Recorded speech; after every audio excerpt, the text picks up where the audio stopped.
Corona संकट को हवा देने में तबलीगी जमात की भूमिका की चर्चा होते ही कुछ लोग आग बबूला हो उठते हैं और इसे हिंदू मुस्लिम के बीच खाई बढ़ाने की रणनीति कह देते हैं। पहलवान बबीता फोगाट ने जब तबलीगी जमात की लापरवाही पर चिंता व्यक्त की तो उन्हें धमकियां मिलने लगी।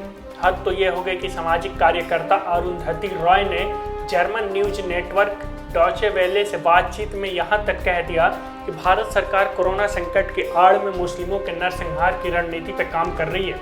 ऐसे में सवाल उठता है कि क्या सच में तबलीगी जमात के मामले को बढ़ा चढ़ाकर पेश किया जा रहा है? इसका जवाब आज केंद्रीय स्वास्थ्य मंत्रालय की तरफ से जारी महत्वपूर्ण आंकड़ों से पाया जा सकता है।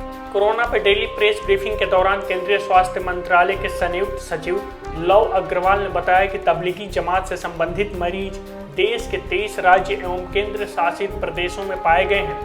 उन्होंने कहा कि देश में करीब 30% कोरोना मरीज सिर्फ तबलीगी जमात से संबंधित हैं।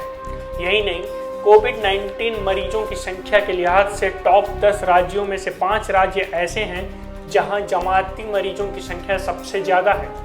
आइए अब हम आपको कुछ ऐसे आंकड़े देते हैं जो किसी को भी हैरानी में डाल सकते हैं। कुछ राज्यों में अकेले तबलीगी जमात से संबंधित मरीज 91% तक पाए गए हैं। अग्रवाल ने कहा कि असम में 35 में से 32 केस यानी 91%, अंडमान में 12 में से 10 यानी 81% केस जमात से हैं। वहीं टॉप 10 राज्यों में शुमार उपरोक्त 5 राज्यों की बात की जाए तो तमिलनाडु में 84%, दिल्ली में 63%, तेलंगाना में 89%, यूपी में 59% और आंध्र प्रदेश में 61% केस जमात से संबंधित हैं। एक और महत्वपूर्ण तथ्य यह है कि अरुणाचल प्रदेश ऐसा राज्य बन गया जिसका नाम एक जमाती की वजह से ही कोरोना प्रभावित राज्यों में शामिल हो गया। अरुणाचल में एक मामला सामने आया, वो भी तबलीगी जमात से संबंधित है। Bureau report, news first.